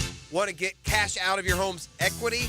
Loan Pronto can now do it in less than a week. Hey, it's Prosser here, and that's right. Loan Pronto's Equity Express line of credit just got even faster. You can get $50,000, $100,000, or even $200,000 in as little as 5 days. And you don't even have to touch your primary mortgage, so you can keep that 3% rate intact. Just get the money you need and pay off all those credit cards, or get that home improvement project started. With this revolutionary program, you can access up to 90% of your home's value, and in most cases, there's no appraisal. Stop paying insane interest rates to the credit card companies and get tens or even hundreds of thousands in cash in as little as 5 days. Call Loan Pronto now for the even faster Equity Express line. 904-999-1508. LoanPronto.com or 904-999-1508. That's 904-999-1508. Equal housing lender, NMLS 1661781, subject to lender approval. Are you facing a plumbing challenge? Need some septic system TLC? Or maybe you want to keep your indoor temperature nice and cool? We're Duck Duck Rooter, a locally owned company and proud partner of the Jacksonville Jaguars. And we believe in turning every challenge into an opportunity to provide outstanding service. From unclogging drains to keeping your air conditioning crisp, we've got you covered. Contact us today for all your plumbing, septic, and air conditioning needs. 904-862-6769. That's 904-862-6769. Or online at duckduckrooter.com. Yo, it's your boy E.T. and I'm back at it again with my instant reactions brought to you by none other than Brackish Vodka. Be sure to check them out on all social platforms. You never know what I'm going to do or say. That's E.T.'s Instant Reactions, powered by Brackish Vodka. Come on, somebody. Family owned and managed for 20 years, Hidden Hills Golf Club boasts a unique and welcoming golfing atmosphere. Visit us at hiddenhillsgc.com to book your next round on our Arnold Palmer signature course. You'll be glad you did. Instant Keys. You don't have to go to the dealer. Instant Keys comes to you. Call 904-722-1111. Instant Keys saves the day if you've lost or broken keys. They can program new keys and remotes for nearly every make and model of vehicle at a fraction of the dealership cost. Fast, honest, and reliable locksmith service. Call Instant Keys, 722-1111. Hi, Jags fans. Walker Little here for my friends at Kingfish Pest Control. Playing offensive line in the NFL, I must block and protect on every down. When it comes to keeping my home pest-free, I expect that same level of protection. So I contacted Kingfish after seeing thousands of positive online customer reviews about their service. I can confirm from personal experience, bugs don't stand a chance getting past Kingfish Pest Control. Do what I did. Reach out to Kingfish Pest Control to protect your home, a proud partner of your Jacksonville Jaguars. This is Keith Catlin for Catlin Truck Accessories, and we are so blessed to be in business for over 100 years. Over 100 years of the best product and customer service means you can count on Catlin. From Roll-and Lock bed covers to Lear toppers to Cam Locker toolboxes, Catlin Truck Accessories has you covered when it comes to your truck or van. We do those too. Got a fleet of vehicles? We can outfit them all. Who can you count on? Count on Catlin. One name, one location, 100 years. You can count on Catlin. Life is about choices and the decisions you make. I'm David Robbins with Epstein & Robbins. If you're convicted of a DUI, you'll have to face severe consequences. Walking through the doors of the courthouse or appearing at a bond hearing can be extremely intimidating. Without the right lawyer, you're likely to make the wrong decision. Let our team help you make the right decisions in court. Epstein and Robbins, the right choice. Epstein and Robbins, fighting for your rights since 1975. Lauren Brooks here from Mayport CNC Fisheries. Want the freshest seafood in town? From mahi to tuna to scallops to oysters. Mayport CNC Fisheries is in Atlantic Beach. Do what I did. Go enjoy Mayport CNC Fisheries. 1010XL is presented by Farah and Farah, exclusive injury law firm of the Jacksonville Jaguars. Protecting you and your family. Call 396-5555. Jacksonville. This is Hacker After Dark on 1010XL. Yes, it is. 4 minutes to go, second quarter. Winner of this game goes to Detroit next week. Tampa Bay 16-3 over Philadelphia. Boy, you could argue back in week 12, first weekend in November, even middle of November, quite frankly, Philadelphia, Miami, Jacksonville. 3 of the top 6 teams in all the power rankings. Well, Jacksonville didn't even make the postseason. Miami was one and done, and Philadelphia trails Tampa now 16-3. Oh, but there you go. It can change quick. Jalen Hurts to Devonta Smith, about a 50-yard play there. They're set up inside the Tampa 5-yard line. They're looking to eat into this Buccaneer lead. Again, Tampa Bay 16-3, but Philadelphia now has it inside the Tampa 5. 3.5 minutes to go in the second quarter. A lot of NFL tonight. NFL talk will continue all week. Coming up next, into the world of college football. What about the Mike Norvell contract extension in Tallahassee? Who would have ever seen that a year and a half ago? What about Nick Saban's retirement? Kalen DeBoer, the brand new head coach at Alabama. There's been a ton going on. With that, let's talk to my buddy Mike Huguenin. He is a college football encyclopedia. He is one of my favorite guys to talk college football with. And he is next. Florida State, Florida, Alabama, and more. Monday night, Hacker After Dark. Glad you're with us here on 1010XL and 92.5 FM. Hi, I'm Chris Berman from ESPN. When I'm back in Jacksonville, back, 1010XL, it's a shirt size, 92.5 FM. Buying a car can be stressful, especially one sold as is or with no warranty. Do the 7, 10, or 30-day warranties leave you wondering what will happen on day 31? Stop. Car buying doesn't need to be so stressful. Beaver Toyota and Beaver Chevrolet now offer the exclusive Beaver Certified program protecting your used car for 7 years or 100,000 miles. That's right, certified Hondas, Fords, Nissans, and any other make you consider now come with the peace of mind you deserve. Shop worry-free at Beaver Toyota in St. Augustine or Beaver Chevrolet in Jacksonville. So I'm here with Danny Van Sickle, Director of the Electrical Training Alliance. Danny, tell me about your program. Hey, Rick, we're a 5-year electrical apprenticeship. Our students start out making over $30,000 a year and right now graduate making over $80,000 a year, including benefits. There is no tuition and no student debt. You just have to apply and get accepted. Did you say no tuition and no student debt? You heard that right, Rick. Once you're accepted into the program, your only costs are the books and the course fees, around $700 a year. Wow, that sounds like an amazing opportunity. How can I learn more? Just go to etajax.org and you can apply there. Start your 2024 off right. Join the Jacksonville Business Journal in partnership with Fifth Third Bank and Franklin Street for the 2024 Economic Outlook, January 24th. It's an afternoon dedicated to the latest information, including national and regional trends impacting our economy. You'll hear updates from Jeff Korzenik, Fifth Third Bank's chief economist, and Tony DeSisto, Franklin Street's COO. And you'll have a chance to network with business leaders from our community. Learn more and get tickets at jbjevents.com. When it comes to a new roof, you want the golden standard. Can't afford the cost of replacing your roof without financing? Don't worry, we have special financing with up to 30-year terms. As long as you're not in an active bankruptcy, current with your property taxes and mortgage, not in a reverse mortgage, no liens or judgments, and no foreclosure, we should be able to get you funded. No hard credit check required. Golden Hammer Roofing and Gutters. Golden Hammer. The golden standard in roofing. He used to cover the Jags. Now he's a CBS Sports senior NFL writer. Well, I believe he's got everybody's attention. He's Pete Prisco. Friday afternoons on The Frangie Show. Brought to you by Showtime Sports Cards and Collectibles on 1010XL. Hey folks, Hicken here. Now that your kids and grandkids have gone home and the decorations are coming down, I bet you can see it's time to get those carpets and sofas cleaned. I'm telling you, give Zero Res a try if you haven't already. They clean the carpet, the sofa, the chairs, the area rugs, and even the tile and grout. Google them.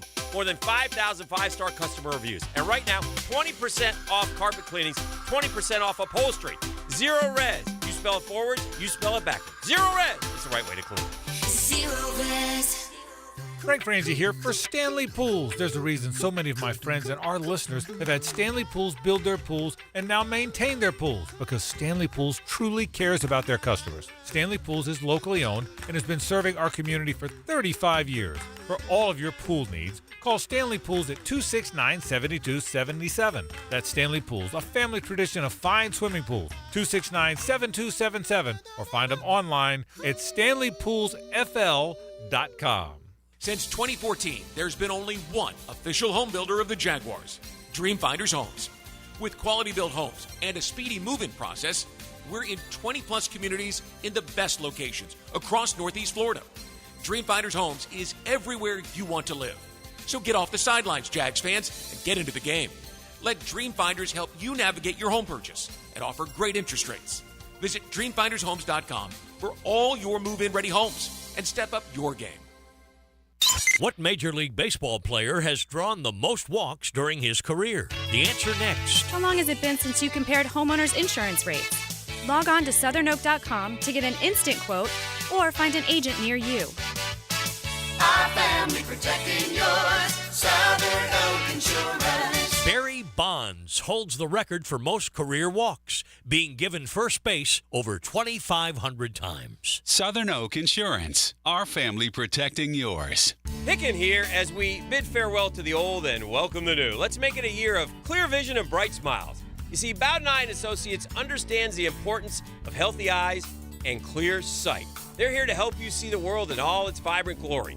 Picture this, a year filled with laughter, adventure, and crystal clear vision. Routine eye exams or advanced vision correction procedures, they got you covered. Call or visit them online today to schedule your personal consultation. Bowden Eye & Associates, keeping the First Coast focused. 1010XL is presented by Farrah & Farrah, exclusive injury law firm of the Jacksonville Jaguars. Protecting you and your family. Call 396-5555. Jacksonville. Let's ring up another guest on the All-Pro Roofing phone line. Back here on 1010XL and 92.5 FM in the city of Jacksonville. We are glad you are with us. Boy, the college football offseason is only a week old, but amazing what has transpired in the world of college football over the last 7 days, from Nick Saban's retirement to a gigantic contract extension for Mike Norvell in Tallahassee. Let's talk about all of it with my buddy Mike Huguenin. He is a college football encyclopedia. He's covered the game for years, and he's always kind enough to join us here on 1010XL in Jacksonville. Mike, how you doing? Doing quite well, and you're right. I mean, this was a sort of a history-making season, and to sort of put the nail in, Nick Saban retires, whatever you want to call it. I mean, it's mind-blowing. The old era of college football, I think, ended in 2023, and Nick Saban chose to go out in a way with the old era. But, yeah, I think he did a phenomenal coaching job this year. That was a team that had flaws, and those flaws showed up in the college football. I thought he had mellowed over the last couple years. For instance, remember the USF game? Mullen, they won. If that had happened 10 years ago, I think Saban's head literally would have exploded after the game. This year, he seemed relatively calm, and he's not going out at the tip top, but he is going out on his own terms and with a program that's in phenomenal shape. I feel bad for Kalen DeBoer. I think he is an extremely high-level coach, but I truly think he's in a no-win situation. You lose a game. Well, Nick wouldn't have lost that. You beat LSU by 3. Nick would have won by 14. A kid from Alabama goes to Georgia. But Nick would have signed him. It's you don't want to. You always hear you don't want to be the man that follows the man. And Nick Saban in college football is the man. And I know there's a lot of money that Kalen DeBoer is going to be putting in his bank account. But to me, in a way, he's like a human sacrifice because nothing he does is going to be good enough for the Alabama fans. You know, in college basketball a few years back, Roy Williams, Jay Wright, Coach K, Jim Boeheim, they all kind of got out roughly at the same time. And I wondered at that point, the NIL, the transfer portal, did the old guard, if you will, just say, you know what, this is not the sport I've coached forever, I'm going to get out now. And I wonder if there was any of that with Nick Saban, particularly when it came to NIL. What's your thought there? Yeah, he said, you know, he didn't really say that was the reason, but I have to think that it at least partially responsible. And think about, you know, I can remember, when he leaves the Dolphins to go to LSU, and that was, 20 years ago. At that time, unquestionably, being a pro coach was harder. I don't think there's any question but that the pendulum has swung. It's exceedingly difficult to be a college football head coach now or a college basketball head coach right now. And I think, at the core, I think people forget that, Nick Saban's 72 years old. So for the last 20 years, he's been walking into the houses of 17 and 18-year-olds and basically begging them to come to his school. I think that's, you talk to coaches and it's demeaning. And I think a 72-year-old Nick Saban and a 58-year-old Jay Wright sort of looked at it the same way. I don't need to do this anymore. And especially now, you're not only recruiting high school kids, you're recruiting kids out of the portal, and you're recruiting your own roster to stay. So instead of begging one segment of 18 and 19-year-olds to come to your school, you're begging three separate groups. So I think that gets old. He is going out on his own terms, which is always a great thing. He is going out near the top, but I think he has, voiced his criticism of college football and college athletics in general over the last decade or so. I would love to have a unfiltered Nick Saban take on college sports right now. I think it would be exceedingly interesting. Every coach is worried about themselves. I get that. I truly think, though, that Saban, like a lot of older coaches, do think about the sport as a whole, the general overall picture, and I got to think he'd have some fascinating things to say.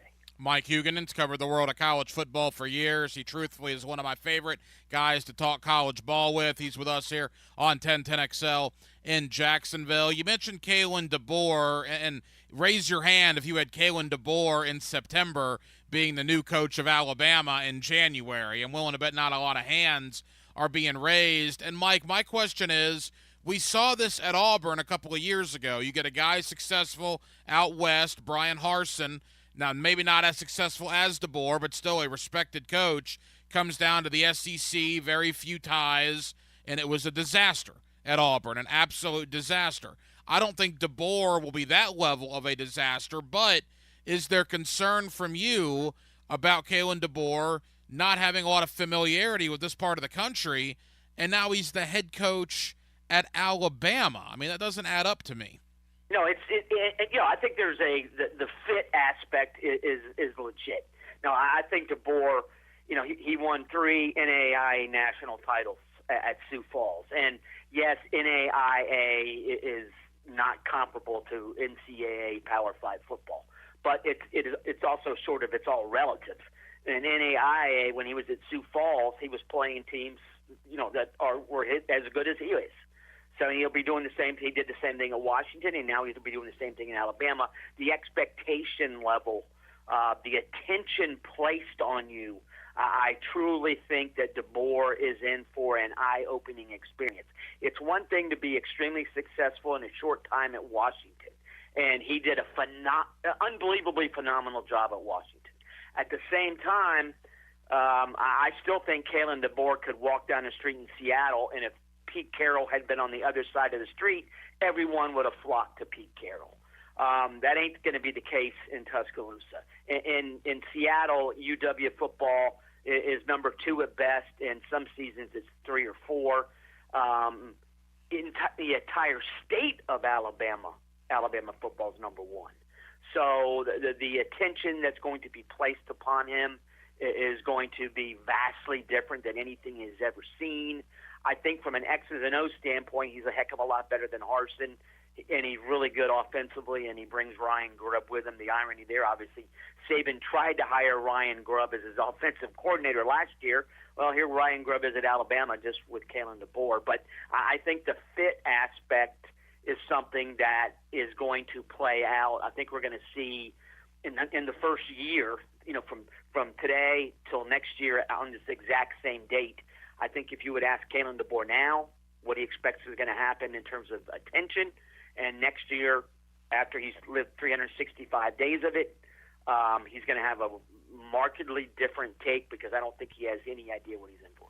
Was Kalen DeBoer the first choice? I guess we don't know that. The thought is Mike Norvell was certainly in play with Alabama. Florida State steps up to the plate, gives him a brand new 8-year deal that'll pay him in excess of $10 million a year. And then the thing I said last week, Mike, when that news broke, imagine a world in August of 2022 where you tell Florida State fans just 17 months ago that in January of 24 you're going to sign Norvell to an 8-year, $80 million plus deal.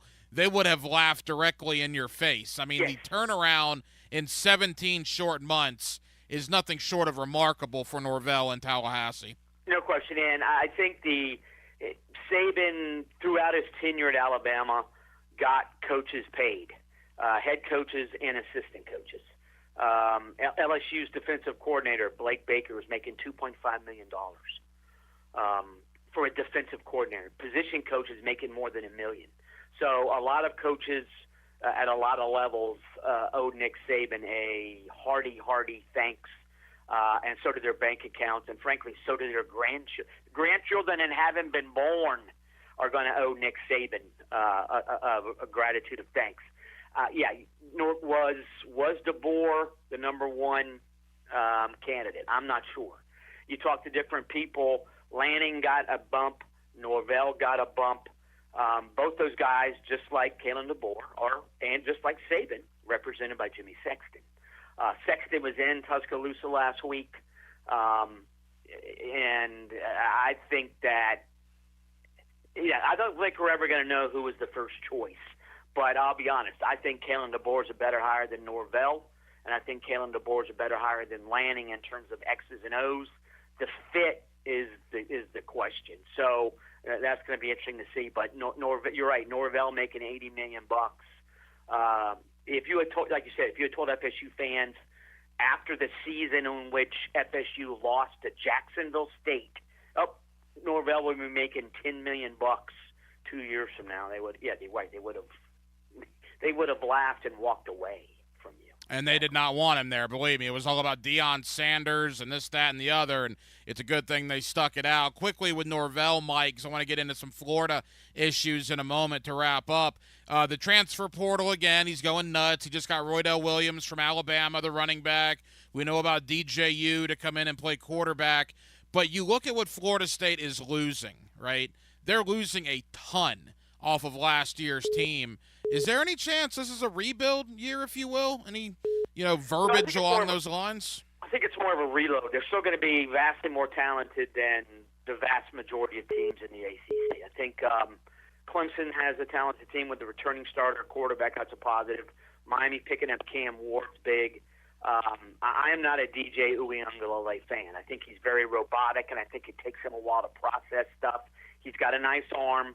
He does some good things. I think that's a step down from Jordan Travis. A distinct Jordan is, if you got a 40 floor skyscraper, Jordan Travis would have been the 35th or 36th floor. I think Uiagalelei is more like 28th or 29th. The Roydell Williams is a solid running back, nothing great, but he is a productive dude. You wonder about the receiving core, and you wonder a little bit about the defensive line. But I think this is more of a reload season. I don't think FSU is going unbeaten in the regular season. I think they could lose 2 or 3, but I still think a 9-win floor, considering what they lost, as you pointed out, that's a legitimate goal, and that would be a pretty good season. And then maybe the ACC is going to be even worse than I thought. I'm a huge Cam Ward fan, but you're playing at Miami, and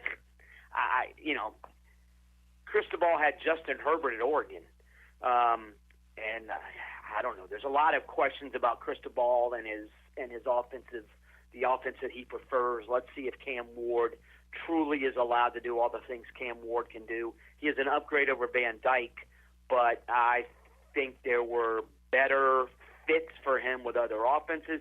But I think the NIL at Miami is going to be good for him. And he started at FCS program, Incarnate Word, put up 2 good years at Washington State. Now he's got to do it again at Miami. But the ACC race is going to be a heck of a lot more interesting this coming up fall than it was last fall, because I think everybody going into the season knew FSU's the best team, and there's nobody close. And that turned out to be the case, basically. Final moments with Mike Huguenin here on 1010XL in Jacksonville. Mike, that gets us to Florida. I mentioned earlier, 17 months ago, you tell Florida State fans Norvell is going to get an 8-year extension, they would have laughed at you.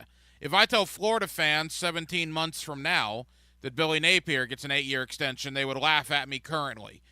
Is that plausible? I mean, obviously a very tough schedule, but the Norvell blueprint with Billy Napier, do you see any similarities there, or am I grasping at straws for Florida? I think the fact that the first 2 years for Norvell at FSU were a struggle is the same for Napier.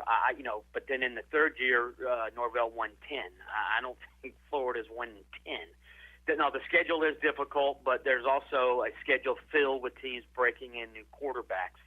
And Florida does have Mertz coming back, who's I think was better than folks expected. He's at least a solid starter. And I think Lagway's potential obviously is through the roof. Defensively, they have to get better. Florida offensively committed 12 turnovers last year, which is, frankly, that was a top 15 number nationally for fewest turnovers. Yet they still had a -5 turnover margin because they only forced 7 turnovers. So defensive growth is a must. And I know a lot of Florida players transferred, and I think most of the fan base was, who cares? But the depth aspect of Florida defensively is going to be lacking. They need health. They need some of these young defensive linemen to come through. But, yeah, basically a long-winded way of me saying, no, I cannot foresee a $80 million extension for Billy Napier 2 years from now. I think 2024 is going to be a tough sledding.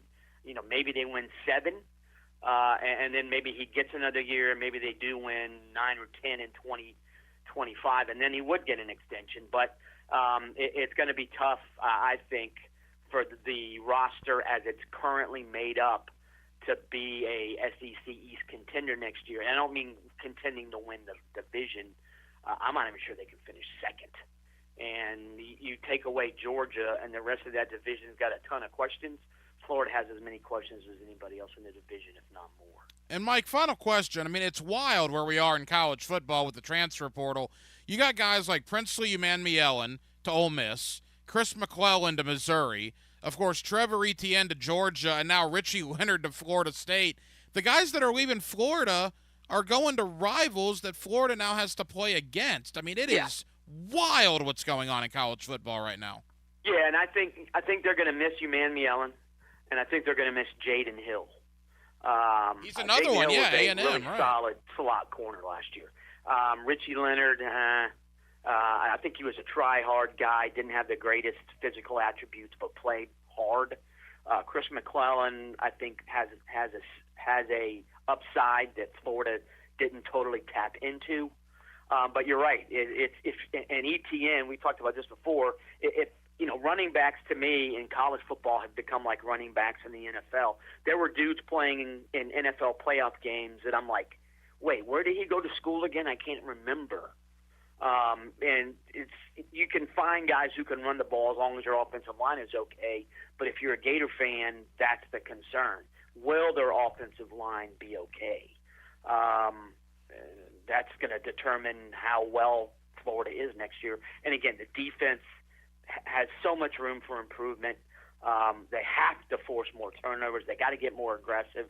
And maybe with that extra added year under their belt, some of these dudes make pretty big strides in this fall for Florida. The man is an absolute college football encyclopedia, my buddy Mike Huguenin. Mike, appreciate the time. We'll do it again closer to spring ball, and we'll see where things stand in Gainesville, Tallahassee, and around the rest of the schools here in the southeastern part of the country. Appreciate you, my friend. Always enjoy. Thanks, man. Now, today's takeaways, brought to you by Key Buick GMC, where our family dealership has been helping families buy vehicles for over 50 years.